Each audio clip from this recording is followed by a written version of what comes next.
Hey guys, it's Julie. Welcome to another edition of Flower Friday. Today we're going to be making this little grungy looking flower, perfect for anything really. This one here was made with craft cardstock, but I'm going to be making the one that we're doing today out of this aqua colored cardstock. So we'll see how it comes out.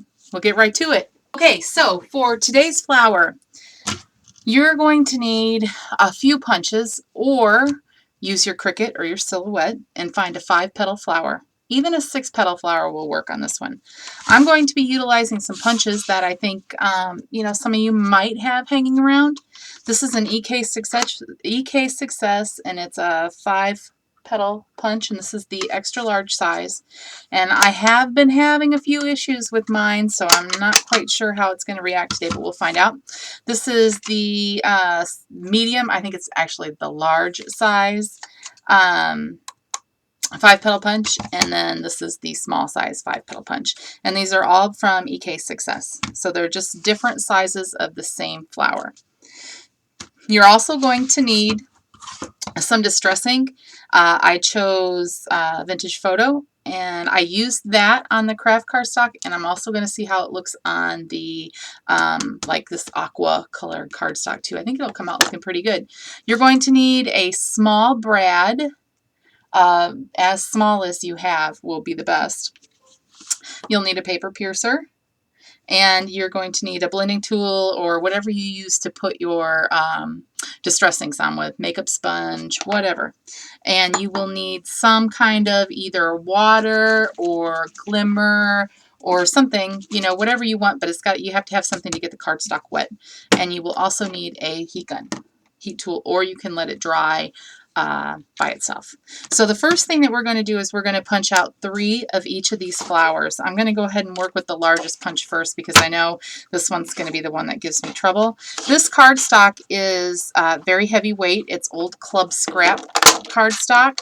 So just keep that in mind. You're going to want something that's going to be kind of sturdy, can stand up to the water or the glimmer that you're going to put on it, because you are really going to saturate this paper.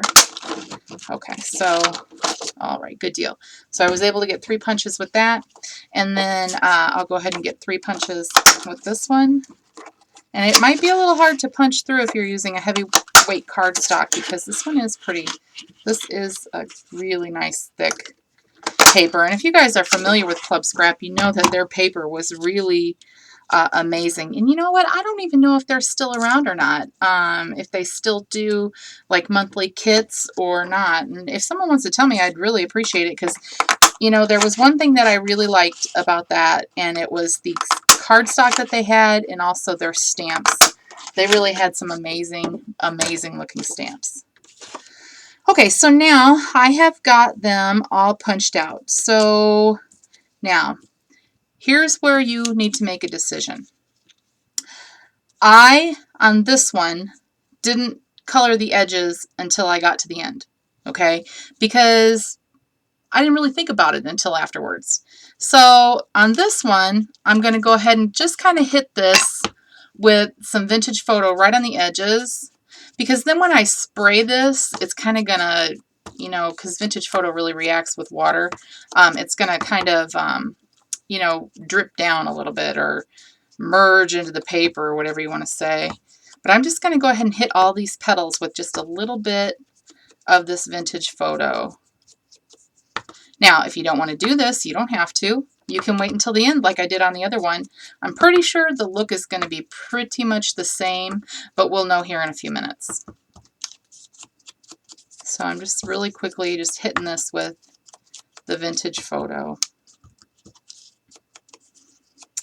Last week I was talking about how nice the weather was and how warm it was, and now today I'm kind of wishing it was back to how it was last week, because it's kind of been chilly today and the wind is whipping outside, and you can definitely tell that fall is arriving and it's going to be winter soon. And then you guys will get tired of hearing me complain about how cold it is in Illinois. I definitely was not meant to live in a cold state, because I do not at all like the cold weather. I need to just get up and move. I think once Haley graduates high school and figures out where she's going to go to college, you know, there might be a move in our future sooner or later. Okay, so now what you need to do is just kind of put them all together in their piles. Okay, so I've got the large flowers, and I've got the medium size, and then I've also got the small size. Now I'm going to start with the small, and I'm just gonna line them all up just like that. Okay, I'm going to take my paper piercer and put a hole right in the middle, and then I'm going to go ahead and I'm going to push these all the way up the paper piercer. Okay, then I'm going to do the same thing with the medium. Okay, push them all the way up, and then I'll do the same thing with the large. Now, if you don't have a paper piercer, that's okay. Get a needle, a strong needle, or a stick pin, something that you can get a hole into, because you're not going to be able to stick this little brad through 9 layers of thick cardstock. It's just not going to happen. You have to already have a hole there. And now what I'm going to do while I have it on the stick, or while I have it on the paper piercer, is I'm just going to fan these flowers out. So they are, the petals are alternating. This is just a little bit easier to do here. That way when you get to putting the brad on, you can really tighten that up really good.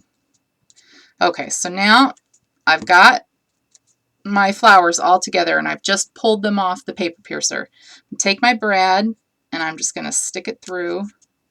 Okay, and I'm going to just close that up, and I want that to be pretty tight because I've already got my flowers all arranged how I want them. Okay, now if you are looking for a flat non-dimensional flower, this flower is really kind of pretty. I mean, it has a lot of, it's flat. It's probably no more than 1/8 of an inch thick, probably not even that much.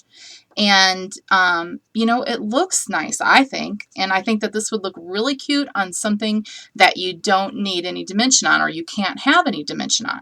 Okay. Now, of course, I'm all about dimension, and I'm all about glitter and shiny and whatever. So we're going to do this one up just a little bit more than this. But really, honestly, feel free to use it just like this, because this is pretty and it would look really nice on a project. Something that you weren't looking for any dimension on. Okay, so now I'm going to just set this mat to the side. And okay, so now I've got my flower. I want to take my spray, okay, or my water, and I'm going to flip it over, and I'm just going to coat the bottom of that, okay, pretty good. And then I'm going to flip it over and do the front. I'm going to coat that. I'm going to put a lot on there because this bottle sprays out a lot. So you might need to do a few more sprays with like a little bottle, or, you know, one of the smaller bottles of Glimmer Mist or whatever you're using. Okay, so now what I'm going to do, just so I don't make a huge mess, is I'm just going to sop up a little bit of this extra glimmer, okay? All right, now I don't even know if you can tell this or not, but you can see that sparkle on there. Holy moly, look at that. Especially if you were using this flat, how pretty does that look already? I love, love, love that glimmer. Okay, so now what you're going to do is you're going to take the middle flowers and you're just going to just kind of fold them up all the way into the center, okay? And you want to give them a good crinkle. You want these guys to be really smushed, okay? Really smushed. Okay, so you've got that, and you're going to do the next size petals, the medium size, and you can do these individually or you can do them as a group, whatever you want to do, it doesn't matter. I'm just going to give these guys a nice squish.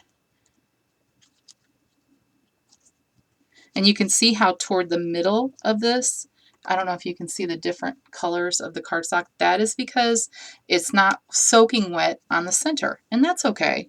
You don't need it to be soaking wet there. What you want is to be able to get the dimension on the flower and the grunginess and the, you know, just make it look old.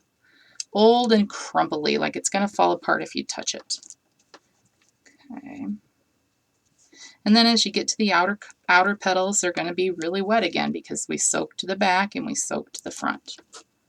Okay, now, while it's looking just like this, okay, looks kind of like a little rose bud that hasn't opened yet, okay, what we're going to do is we're going to hit this with our heat gun and we're going to dry it all the way.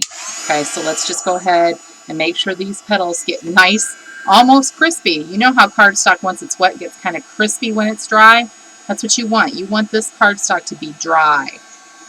Okay, so we're just going to keep hitting it. Keep moving your heat gun around, otherwise you're going to burn the paper. You don't want the paper to burn, you just want it to get nice and dry.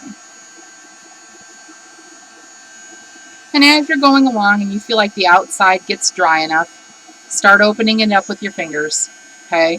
So you can get those middle layers all dried up. You can kind of see the flower already taking shape. So, you know, there's not going to be a whole lot of twisting and turning and doing things like that, but we will do a little bit just to kind of make sure that we have it looking how we want it to look.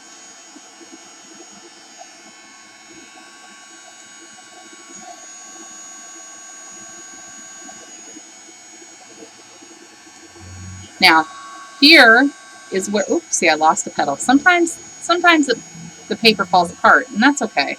You don't need them all. I'm going to lose this one here. Ooh, that's a little hot. We'll go ahead and pull that one off. That's why you're using um, three layers of each size flour, especially the smaller size, because this is pretty small. And when you soak it like I did, it's going to, you know, the fibers are going to just break down on the petals, and they're going to fall apart. So, you know, if you lose a petal here and there, big deal. Big deal. All right, so I think I've got this dry enough for right now. Now, what we need to do is I'm just going to try and open this up just a little bit because I want to make sure that I have the petals looking like I want. So I'm going to take my paper piercer because it's nice and skinny on the end, and I'm just going to start just rolling these petals back. Just as I go, I'm just going to roll the petals back just a little bit, not a lot, just enough to give it a little bit of dimension.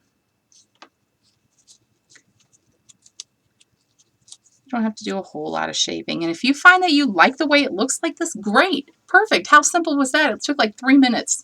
You know, how much easier could it possibly be? Okay, so I'm just going to hit these outside leaves just a little bit, trying to curl them up so they look like I want them to. And if you find that one of the leaves gets bent back like that, just undo it or leave it. You know, if that's the way that you want it to look, just leave it that way. This is all about how you want it to look. And I know if you go up to a flower in nature, you're going to see all these little twists and turns of the petals, how they don't all lay just so. So, you know, why would you want something that you're making to be absolutely perfect, you know? I'm not really one to worry about if it looks perfect. I just want it to look good and resemble a flower, of course, and just, you know, fit well with whatever project I'm using it on. Okay. All right, now let me just, oh, my phone is ringing. You know what? I'll be right back because that's probably my daughter calling. Okay, we're back. That was, in fact, my daughter. I sent her a text earlier and it said, hello, you know, because she didn't call me after school and I didn't know for sure if she had volleyball practice or not. So she calls me and she goes, why do you text me and just say hello? I'm like, because I was wondering where you were. Okay, so this is what my finished flower looks like. I like it. I think it's really pretty, really grungy. It's kind of got that, you know, you start out with this kind of really bright colored turquoise, and then you kind of end with it just being like a vintage color, you know, a vintagey turquoise color, I guess is what I'm trying to go for. And then here it is again in the craft colored paper. Okay, so I hope that you've liked today's episode of Flower Friday, and we'll talk to you soon. I hope everybody has a great weekend. Bye-bye.